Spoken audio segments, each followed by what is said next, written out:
สาธุอนุโมทนาสาธุใช่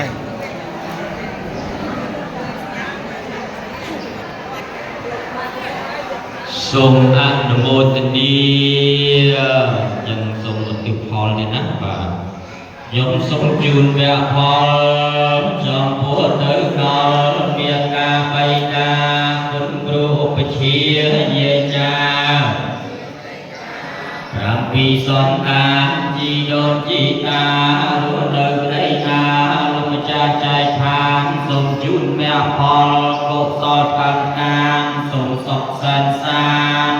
ដល់ឋានផុតទុក្ខ